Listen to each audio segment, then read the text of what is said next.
Beleza.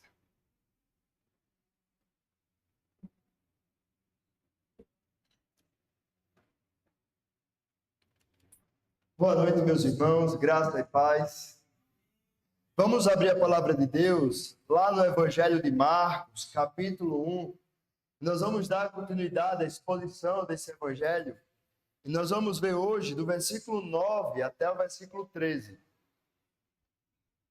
Marcos, capítulo 1, do versículo 9 ao versículo 13.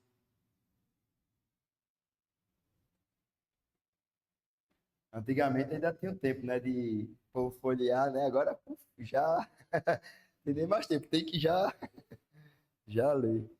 Na semana passada, nós iniciamos essa caminhada com Jesus através do evangelho escrito por um jovem, o jovem João Marcos. Como vimos na introdução que o pastor Marcos trouxe, esse jovem é primo de Barnabé e foi discípulo de Pedro. E ele relatou exatamente os acontecimentos baseados no testemunho de Pedro sobre a caminhada com Cristo. Isso se manifesta claramente na forma direta e rápida com que Marcos escreveu o seu evangelho. Se a gente for olhar o evangelho de Marcos, ele é um evangelho rápido, ele é um evangelho que logo em seguida Jesus faz uma coisa e logo depois ele já faz outra e depois ele faz outra. Não perde tempo com grandes discursos ou com grandes pregações, como a gente vai ver no Evangelho de Mateus, no Evangelho de Lucas e também no Evangelho de João. Nós vamos perceber que diversos acontecimentos acontecem rapidamente em um pequeno capítulo, e o que nos ajuda a perceber o motivo pelo qual ele escreveu esse Evangelho, que é mostrar que Cristo é o Messias esperado, ele é o ungido de Deus, o Salvador do mundo. Na semana passada, a gente viu uma figura bem peculiar. A figura de João Batista, aquele que veste roupas de camelo, come gafanhotos com mel. Uma figura tão diferente, né, dentre as outras. Não é à toa que ela é uma das únicas na palavra de Deus que se cita com tanta precisão exemplos dela. A gente vê exemplo de Davi, que ele era pequeno, que ele era ruivo, né? A gente vai ver outros que dizem alguma coisa sobre ele, mas sobre João Batista não. Fala a sua roupa e fala o que ele comia também, e também a sua mensagem. Afinal, essa figura desse homem é tão importante, porque ele veio preparar o caminho de Cristo. Ele apresentou Jesus como o mais poderoso, é aquele a quem ele não era digno nem de desatar as correias da sandália. E João, ele finaliza no versículo 8, dizendo que ele batizava com água para arrependimento, mas que Jesus batizaria com o Espírito Santo. Nos versículos de hoje, não temos mais um precursor preparando o caminho, mas agora o próprio Cristo aparece em cena, caminhando entre os homens. E vamos nos concentrar em dois momentos fundamentais na preparação do ministério de Jesus: o seu batismo e a sua tentação. Então vamos ler a palavra e vamos ver o que Marcos relata nesse Evangelho de Cristo. Naqueles dias, Jesus veio de Nazaré da Galileia e foi batizado por João no Rio Jordão. Logo, ao sair da água, Jesus viu os céus se abrindo e o Espírito descendo como pomba sobre ele. Então veio uma voz dos céus que dizia: você é o meu filho amado, em você me agrada. E logo o Espírito conduziu Jesus ao deserto, onde ficou durante 40 dias, sendo tentado por Satanás. Estavam com as feras e os anjos o serviam. Amém. Vamos falar com Deus mais uma vez? Senhor, muito obrigado pela sua palavra. Muito obrigado, Senhor, porque através desses relatos que foi escrito há tanto tempo atrás, nós podemos extrair verdades preciosas para nossas vidas. Podemos olhar para a vida de Jesus e ver que ele não é somente o Salvador distante que morreu por nós, mas ele é o Senhor que é servo, que viveu entre nós, que padeceu por nós, que caminhou nessa terra e sofreu as durezas dessa terra. E nós podemos ver que ele também participou de momentos alegres, como o batismo, mas também participou da caminhada pelo deserto, sendo tentado pelo inimigo de nossas almas. Mas como é bom, ó Deus, poder olhar para Cristo e ver que ele é um Deus maravilhoso para nós. É o sumo sacerdote, aquele que se compadece das nossas fraquezas, aquele que sabe o que passamos e o que precisamos, e continua essa caminhada ao nosso lado. Por isso que ele disse que estaria conosco até a consumação do século. Nos ensina, ó Pai, através da tua palavra, e que o Senhor fale aos nossos corações e nos transforme para a sua glória. Em nome de Jesus. Amém. Nas águas misteriosas do Rio Jordão, onde o céu se encontra com a terra, Jesus se entrega ao batismo, não para arrependimento próprio, mas para assumir o fardo dos nossos pecados. É ali que Deus se revela com majestade e ternura. É onde, nesse rio, que tantas vezes foi palco da intervenção divina, quando Josué entra na terra prometida, Josué conduz Israel pelo Jordão, as águas se abrem e o povo passa. Naamã e a cura da lepra, e também Elias e Eliseu, também participam e vivem perto desse rio. É nesse palco que Jesus ele carrega consigo mostra memórias marcantes da história do povo de Deus. Agora o próprio Cristo entra nessas águas, inaugurando o novo tempo. Por isso que nós vamos ver, em primeiro lugar, o que podemos aprender com o batismo de Jesus. Nós podemos perceber que o batismo ele é um sinal e um selo da aliança da graça. É um momento de alegria. Acredito que muitos de nós já passamos pelo batismo na idade, muitos já passou já passou pelo batismo na idade adulta. Muitos já não foi como eu, talvez na infância. Mas na idade adulta, a gente já tem uma consciência melhor e já chama os nossos amigos, nossos familiares, porque nesse dia do nosso batismo, como o pastor Marcos falou hoje pela manhã, é um dia de festa, é um dia de celebração, é um dia de nós lembrarmos e percebermos de forma visível e como um sinal, como um marco, que ali agora eu, diante de Deus e diante dos homens, eu pertenço não mais ao mundo, mas agora eu pertenço ao Senhor. O batismo, ele é importante, porque nós podemos perceber que é ali que substitui um marco que antigamente se fazia como a circuncisão.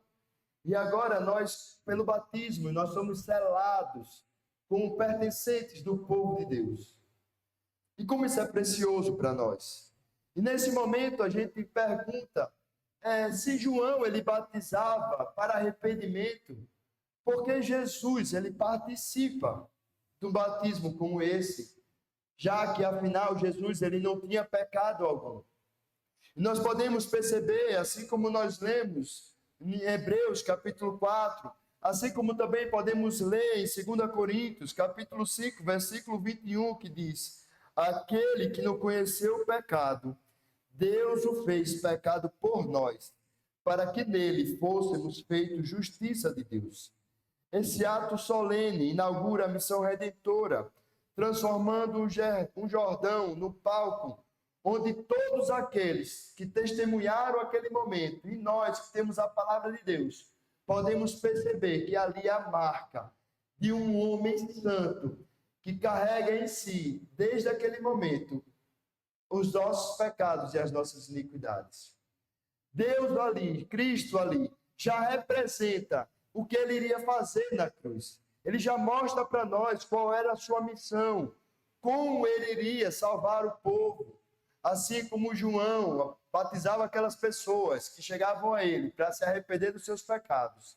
Cristo, ele leva sobre si, já naquele momento, o pecado e leva ali, no rio, para representar que ele lavaria o nosso pecado. Assim como era essa representação do batismo naqueles tempos. Em seguida, nós vemos algo que é bastante precioso. A triunidade de Deus em ação. Deus, ele é três e ele é um. No batismo, o Pai declara com a voz forte e terna: Tu és o meu filho amado, em quem me comprazo. Nós podemos perceber que nessa fala, Deus, ele se apresenta demonstrando o seu amor ao Filho. E em seguida, nós vemos o Espírito também se apresentando para aquele povo, mostrando um Deus que ele não é somente se resume a uma pessoa, mas ele é em três pessoas e ao mesmo tempo ele é um. Isso é tão complicado para nossas mentes, mas nesse momento aqui é tão precioso, porque é como se Deus ele mostrasse para aquele povo que estava ouvindo naquele momento. Afinal, lembra, esse é um livro relatado por João Marcos, que estava ouvindo as histórias que Pedro contava. Ou seja, Pedro ouviu essa voz. Não foi algo imaginário, não foi algo que somente Jesus ouviu, mas todos aqueles que estavam naquele momento se ouviram. E aqui, Emílio Garofalo, ele fala uma coisa muito interessante, o pastor, ele diz assim que não é como se as nuvens se abrissem e o céu ficasse claro e uma voz ouvisse. Mas a gente vai ver não na Nova Almeida atualizada, que diz os céus se abriram, mas diz assim, rasgaram-se os céus, na revista atualizada. Mostra que é como se fosse uma coisa não normal, não comum, como uma nuvem se abrindo. Mas a gente também não consegue dimensionar a que ponto foi essa visão gloriosa que aquelas pessoas tiveram. Mas uma coisa de fato aconteceu. Foi algo marcante, todos viram Deus Pai falando, Jesus sendo batizado e o Espírito descendo, que mostra a unidade da divindade, que mostra o amor entre as três pessoas de Deus, que mostra que Deus não precisa do nosso amor para ser completo, mas que ele sim se relaciona entre si. E quando Deus proclama, tu és meu filho, o amado, o Pai revela que o amor divino não depende de nós, mas nos adota como seus, nos conferindo uma nova identidade e propósito. Quando Deus fala para Jesus que ele era o amado, o filho amado, nós podemos entender que através de Cristo, somente através dele, também podemos ser chamados de filhos amados de Deus. Não depende daquilo que eu posso fazer, não depende de algo que eu possa agradar a Deus. Às vezes nós temos em mente algo que é totalmente desse mundo, porque o mundo ele é dessa forma. Quanto mais trabalhamos, muitas vezes achamos que vamos ganhar mais. Quanto mais nos esforçamos para fazer algo para alguém, se alguém vai retribuir. Quanto mais nos fazemos algo, mais conseguimos. Parece que tudo é isso na nossa vida. Parece que é isso que fala para nós. E às vezes, na nossa relação com Deus, nós também queremos fazer isso. Nós achamos que Deus é um Deus que, pelo fato de não fazermos algo, ele é um Deus vingativo e que nos pune. Pelo fato de eu não vir para a igreja, Deus vai me punir, agora minha semana vai ser terrível. Pelo fato de eu falhar, Deus vai me punir, não vai me abençoar. Se eu fui demitido do meu trabalho, é porque eu estou pecando. Ou então, se algum irmão meu está com alguma enfermidade, seja ela psicológica, seja ela física, seja ela por pecados que ainda precisam ser abandonados, ou tentações que ainda não são vencidas, é porque essa pessoa não ama verdadeiramente a Deus. Coisas que muitas vezes nós trazemos no mundo para nossas relações e percebemos e nos relacionamos com Deus de uma forma completamente equivocada. O amor de Deus, graças a Deus, não depende de nós. Não depende daquilo que eu faço. Não depende daquilo que eu sou. Pelo contrário, ele nos ama. E agora eu posso amá-lo. Ele ama o filho. E agora eu posso também ser filho amado, ser filha amada de Deus. Porque Cristo, porque Deus, ele é amor em si mesmo. É por isso que a palavra de Deus nos ensina, dizendo que Deus é amor. Ele é o ápice do amor, ele é o amor em si. Não é o amor que muitas vezes nós podemos amar uns aos outros, mas é um amor que nós não conseguimos dimensionar, mas conseguimos com lampejos sentir. Quando amamos os nossos irmãos, quando amamos o Senhor e praticamos a sua palavra, quando nós amamos a nossa esposa e o nosso marido, isso são lampejos que Deus nos ama. E não porque eu sou bom e eu consigo. Nesse texto também nós vamos ver de forma bastante clara a missão de redenção. Jesus, ao ser batizado, sela o pacto redentor. A sua auto-entrega voluntária prepara o caminho para a salvação de suas ovelhas. Por isso que cada batismo hoje simboliza a nossa renovação, refletindo a graça e a misericórdia que nos foram concedidas. Por isso que nós podemos sempre lembrar um texto bastante conhecido de Efésios, no capítulo 2. Porque pela graça sois salvos, mediante a fé. E isso não vem de vós, é dom de Deus. É presente do Senhor para nós. É porque Cristo, ele cumpre todas as coisas. E assim nós podemos achar graça e consolo e conforto e salvação naquele que é o nosso Salvador maravilhoso. E agora nós passamos para um outro ponto. É o que aprendemos na tentação de Jesus. Primeiro nós vimos o que aprendemos com o batismo de Jesus. Nós aprendemos com o batismo de Jesus que o batismo é o sinal e o selo da aliança da graça. Que Jesus ele é compassivo, que Deus na sua triunidade, ele age de forma graciosa a favor de nós. E nós podemos ver a missão de redenção que Cristo ele tem. E agora nós vamos para o que aprendemos na tentação de Jesus. A primeira coisa que é interessante nesse texto, lá no versículo 10, né? Versículo 12, e logo o Espírito conduziu Jesus ao deserto. Quando a gente olha o Espírito conduzindo Jesus ao deserto, é o que muitas vezes não conseguimos conciliar com aquilo que nós temos visto e muitas vezes temos ouvido através de falsos ensinos. Muitas vezes nós entramos na caminhada cristã e muitas vezes achamos que a caminhada cristã é somente de coisas muito boas e de mil maravilhas. É somente de vitórias, é somente de glória em glória, é somente de conquistas e nós não teremos frustrações ou situações difíceis ou deserto. Ou então, nós achamos que quando somos guiados pelo Espírito, o Espírito nos leva a lugares bons, a lugares onde nós vamos ser somente consolados, ter plena alegria, ter uma mesa farta, estar sempre no lugar de bonança e um lugar onde a gente vai ficar sempre bem. Mas nesse texto a gente pode ver que o Espírito, ele leva Jesus ao deserto. Muitas vezes acreditamos que ser guiados pelo Espírito significa ser levado para lugares de bênçãos e vitórias, sem provações ou frustrações.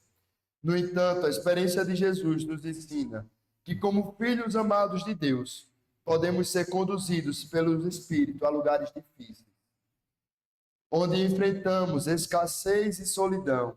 E é nesses lugares que o Senhor nos prepara e amadurece para vivermos para a sua glória. Muitas vezes, nos lugares difíceis que o Espírito nos leva, é para que possamos ser amadurecidos e fortalecidos. Muitas vezes, é nesses lugares onde nós não conseguimos aprender, quando nós estamos bem e andamos à toa e sem prestar atenção nos detalhes da vida. Mas quando estamos no deserto, nós podemos perceber que Deus, ele é suficiente para a nossa existência e para a nossa alma. É quando nós passamos por momentos difíceis, nós podemos perceber que somente em Deus nós encontramos refúgio, segurança e fortaleza. Quando nós olhamos para esse texto, antes de a gente entrar de forma bastante precisa nesse lugar de deserto, de tentação, eu gostaria de trazer o que é que Jesus ele enfrenta nesses 40 dias. Jesus enfrenta 40 dias no deserto, cercado por feras selvagens e submetido à tentação de Satanás. Sua experiência nos ensina a não ignorar a existência do mal, mas também a não supervalorizá-lo. A gente vive numa dicotomia em relação a isso. Quando a gente olha para os nossos irmãos pentecostais, nós vamos perceber que eles muitas vezes supervalorizam a ação do mal. É como se Satanás estivesse sobre todas as coisas. É ele que nos tenta, é ele que nos traga, é ele que nos vence, é ele que é forte, que a gente precisa estar sempre vigilante, porque senão a gente vai ser derrubado, a gente vai cair, a gente vai ser tragado. Precisamos ter medo de não de não termos essas ciladas de Satanás, né? De não ter medo de Satanás. Já por outro lado, muitas vezes para as pessoas que são mais, vamos dizer assim, reformadas, né? Que gostam de ir pela uma linha mais racional, acabam menosprezando Satanás. E isso também não pode acontecer. Porque Satanás, ele é uma realidade. Ele não é uma mentira. Quando a gente vê esse texto, onde o próprio Cristo, ele é tentado, nosso Senhor, Salvador, ele é tentado naquele deserto. Nós podemos perceber que Satanás também faz isso até hoje conosco. Ele nos tenta, ele nos seduz, ele nos assedia. Ele quer nos tirar da vontade de Deus. E muitas vezes nós negamos essa realidade. Nós achamos que isso não é verdade, nós achamos que isso é só coisas do mundo. É porque é assim mesmo, o mundo é mau, existe o pecado. Mas muitas vezes, por trás dessas tentações, por trás desse mal, existe um autor que está profundamente comprometido em nos distanciar da vontade de Deus. Está comprometido em querer tirar da gente a nossa comunhão com Cristo. E muitas vezes ele faz com mentiras para nossas vidas. Ele traz mentira para nossas mentes, dizendo que nós pecamos e agora Deus não mais quer que a gente se achegue a Deus. Dizendo que a gente não é digno do amor do Senhor, ou que o seu pecado ele é imperdoável. Porque nós não podemos servir ao Senhor mesmo sendo quem nós somos. São dois extremos, uns que negam a realidade e outros que supervalorizam Satanás. E nós podemos olhar para o que Cristo fez e perceber que a tentação é real, mas Deus ele nos equipa para enfrentá-lo. E a vitória vem pela confiança em sua palavra. E porque Cristo ele venceu todas as tentações. Ele é o nosso sumo sacerdote. É aquele que sabe exatamente o que passamos. Esse texto, ele é tão precioso, porque ele, aparentemente, o que parece somente uma história de Cristo sendo compelido pelo Espírito ao deserto. Mas se você olhar exatamente o que acontece no deserto, onde Cristo está e como ele está, Cristo, ele está diante de Satanás, sendo tentado. Existe ao redor dele feras selvagens. E depois disso, os anjos o servindo a ele. O que remonta àquilo que nós vimos no jardim do Éden. Aqui é como se o relato de Marcos, ele não se preocupasse, como Mateus e como Lucas, em descrever as tentações que Cristo passou. Mas aqui o que Marcos quer trazer é que Jesus, ele é o segundo Adão. Mas que diferente de um jardim, ele agora estava no deserto, que é uma marca profunda da queda e do pecado. Porque já não existe mais árvore, já não existe mais sombra, não existe mais frutas, não existe mais saciedade e satisfação plena, mas existe escassez, existe solitude, existe tentação. Mas diferente de Adão, Jesus ele não peca. Ele cumpre a lei de Deus. Ele resiste o pecado. Ele cumpre aquilo que Adão não cumpriu. Agora sim, ele assume o papel de mediador. Ele é o nosso sumo sacerdote, que ele não somente paga o preço, ele não somente cumpre, mas ele também compreende as nossas fraquezas. E ele intercede agora por nós, sabendo exatamente o que passamos. Nesse texto de Marcos, nós podemos perceber que o texto, como ele é bastante corrido e acelerado, nós vamos poder ver através dos outros evangelhos que Jesus ele é tentado, ele estava com as feras, e que depois desse momento, os anjos os servem. Depois de Cristo, ele ter vencido todas as tentações. E nós sabemos muito bem como Cristo ele vence essas tentações. Através da palavra de Deus. Trazendo aquilo que dizia nos Salmos, a lei de Deus, mostrando que as tentações elas são vencidas através da palavra de Deus.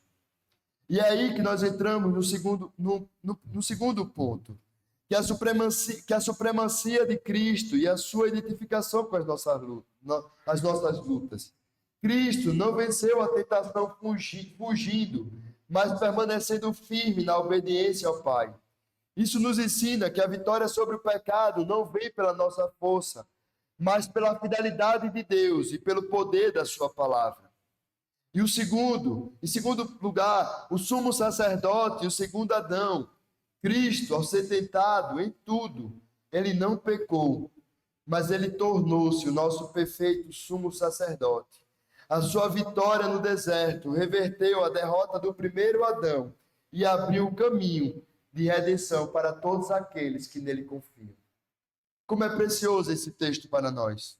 Como é bom a gente poder olhar para o que Cristo passou e viveu. E perceber que na nossa caminhada, que é muito semelhante ao que Cristo viveu, nós temos alguém ao nosso lado, não que está alheio à nossa vida, não que está alheio à nossa realidade presente, mas que ele sabe exatamente o que é participar de um momento alegre como o batismo, onde nós podemos presenciar um momento onde nos alegramos com o povo de Deus, onde Deus ele confirma aquilo que ele fez nas nossas vidas, ou então na nossa profissão de fé, quando nós velamos que nós pertencemos ao Senhor e chamamos os familiares, a igreja se alegra. Mas também Cristo sabe passar pela tentação do deserto. Ele sabe o que é viver no deserto. Ele sabe o que é passar esse período de escassez. Afinal, Jesus foi para o deserto jejuar e orar. E foi ali que Satanás, ele olhou como aquele momento, na fragilidade do Deus encarnado, de Cristo, o homem, e ele apelou para coisas que ele tinha como, achando que Cristo tinha como fraqueza.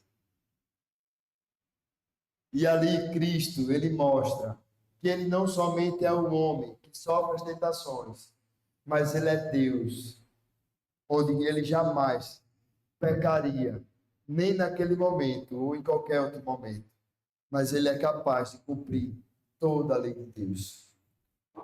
É através disso que podemos olhar para esse texto e extrair algumas lições para nossas vidas. A primeira é que Jesus é o Filho amado que nos acolhe como filhos em sua graça. Antes de qualquer feito no ministério terreno, Jesus já era o Filho amado do Pai. Sua identidade não dependia de obras, mas do amor eterno do Pai. Da mesma forma, a nossa identidade não vem daquilo que podemos fazer, mas de quem somos nele. Em Cristo fomos feitos filhos de Deus, e por meio dele recebemos o amor imutável. Como é importante a gente ter a certeza disso, meus irmãos. Às vezes nós esquecemos dessa realidade. Às vezes nós ouvimos tantas mentiras do mundo, achando que somos incapazes, achando que somos inúteis, ou então que nós somos terríveis e somos nem dignos do amor.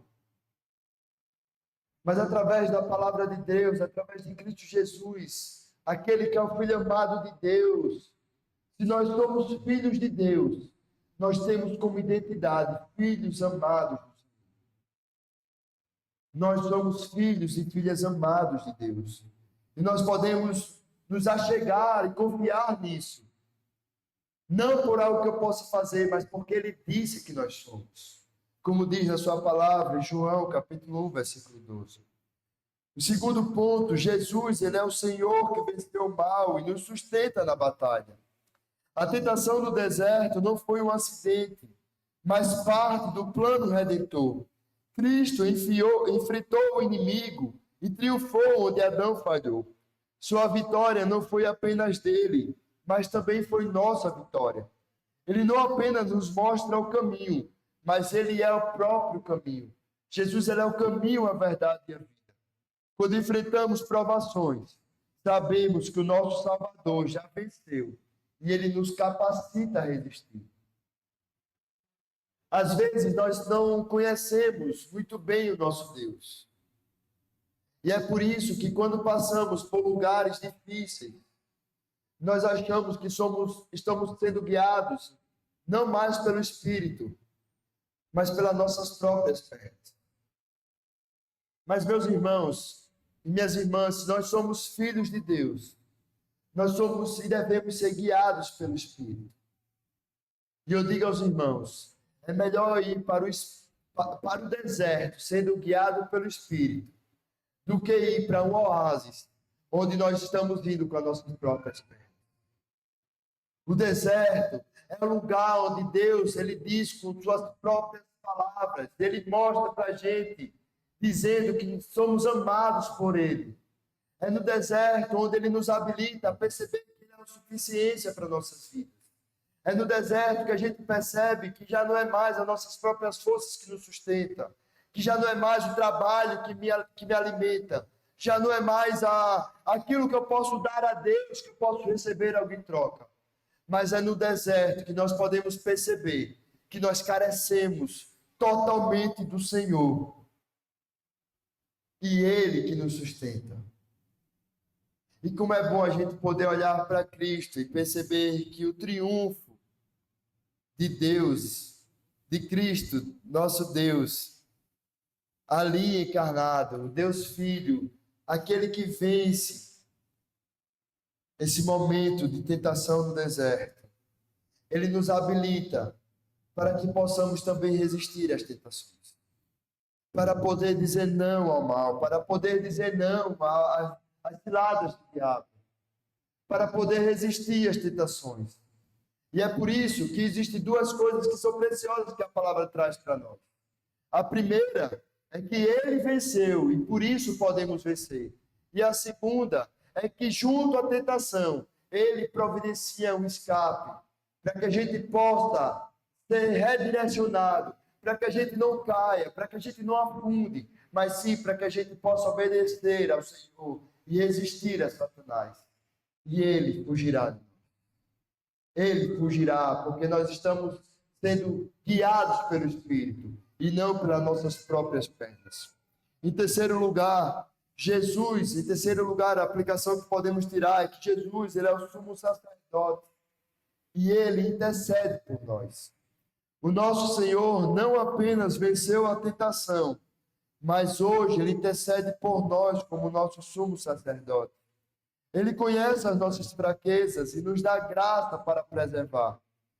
Quando caímos, ele nos levanta. Quando nos sentimos fracos, ele nos fortalece.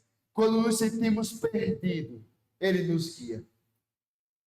O sumo sacerdote que se compadece de nós. Ele sabe, meus irmãos, o que você está passando. Ele sabe quais são as suas fraquezas.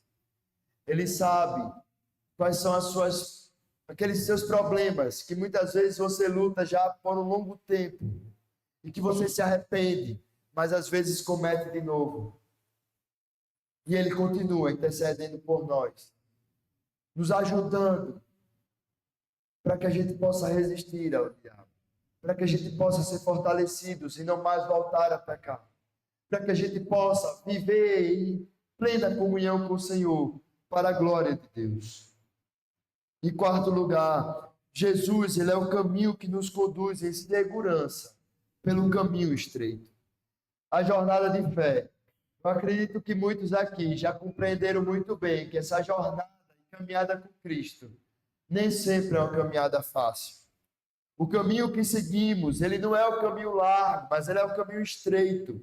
É o deserto. E o deserto da tentação muitas vezes faz parte da caminhada. Mas Cristo nos garante que ele é o caminho e que ele caminha conosco.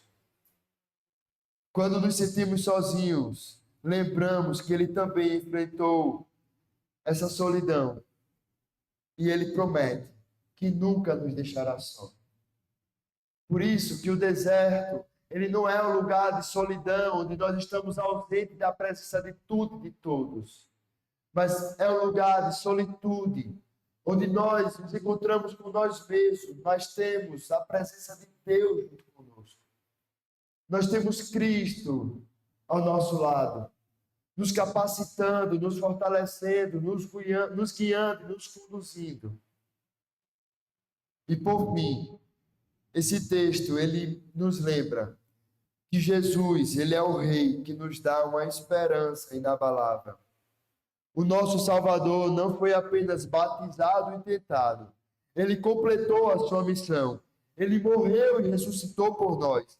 Ele venceu o pecado e a morte e voltará para buscar o seu povo. Por isso, nós seguimos firmes, sabendo que a nossa esperança não é passageira, mas ela é eterna. Nada pode nos separar do seu amor. Quando Cristo, ele vence essas tentações, ele mostra que ele é o Rei sobre todas as coisas. Ele mostra que ele veio não somente para ser, como muitos podem dizer, que ele era um bom homem, ou um milagreiro, um curador, ou um revolucionário, mas ele é o Senhor e Salvador da nossa vida. Ele é aquele que morreu e ressuscitou. Ele é aquele que nos dá vida. E nós podemos confiar no Senhor. Parece que as músicas que nós cantamos essa noite nos conduz a isso que nós vemos nesse texto. Quando nós cantamos, Espírito, enche a nossa vida. Enche-nos com o teu poder, pois de ti eu quero ser. Espírito, enche meu ser. E depois a gente canta, Salvador maravilhoso, Deus que tomou meu lugar. Em meio a nossas fraquezas, nós vamos te buscar. E esse é o desafio que nós temos. Quando nós estamos bem com o Senhor, quando nós resistimos à tentação, parece que nós chegamos diante de Deus confiantes, alegres, como se tudo que eu fosse orar, Deus vai nos ouvir, porque nós estamos bem, nós estamos fortalecidos, nós não pecamos. Mas quando nós pecamos, parece que Deus já não mais nos escuta. E a gente parece que a gente cai na tolice de achar que Ele não quer mais nos ouvir. Mas pelo contrário, meus irmãos, como nós cantamos, nós precisamos viver. Porque é diferente de Cristo, que é perfeito, que é maravilhoso, que é o nosso Salvador, que cumpre todas as coisas, que não peca. Ele sabe que somos fracos. Ele sabe que carecemos dele. Ele sabe que ele é que nós precisamos. Ele sabe, porque nem à toa que ele é o nosso como sacerdote, intercede por nós. Então, meus irmãos, se achegue ao Senhor. Busque ao Senhor em todo o tempo. Quando você pecar, ao invés de esconder do Senhor, vá para o Senhor. Corra para o Senhor. Ele sabe que você é fraco e ele sabe que você carece dele. Por isso, para concluir, Cristo, o Filho amado, entrou nas águas do batismo e na fornalha da tentação por nós. Ele viveu a obediência perfeita que não conseguimos viver e nos dar. Por graça, tudo o que conquistou. Nele somos filhos, nele também vencemos e nele perseveramos. O caminho é estreito, mas não estamos sozinhos. Jesus está conosco e isso faz todo sentido. Como é maravilhoso a gente poder perceber isso. Isso é um convite para que a gente possa olhar a caminhada com Cristo, não a caminhada distante, mas uma caminhada de dia a dia. Às vezes a gente acha que Jesus só está no extraordinário, mas não é isso, meus irmãos. Jesus está no extraordinário, mas Jesus está no nosso dia a dia, no ordinário, no nosso caminho. Quando nós vamos para o nosso trabalho, Jesus está com a gente.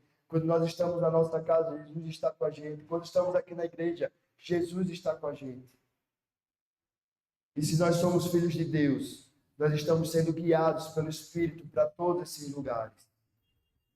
Então, contemple Cristo no dia a dia e perceba que assim como ele venceu e ele viveu sobre esse chão, nós vamos perceber na caminhada no Evangelho de Marcos que nós podemos olhar para o nosso dia a dia e perceber que Cristo continua operando e abençoando a nossa vida em todos os momentos, para a sua glória. Então, que possamos sair daqui amando mais a Jesus e dispostos e comprometidos a submeter ao Senhor, a focar os nossos olhos em Cristo e nos achegar nele, independente de como estamos. Que isso que nós vamos fazer agora, nesse momento de oração. E eu chamo o presbítero Albertinho para poder fazer essa oração. Nós possamos fazer durante essa semana e durante toda a nossa caminhada. Contemplando o Senhor e perceber que a vida nesse caminho estreito, ela às vezes é difícil, mas é o melhor caminho, porque nós temos Cristo ao nosso lado. Vamos orar, irmãos. Maravilhoso Deus, nosso Pai.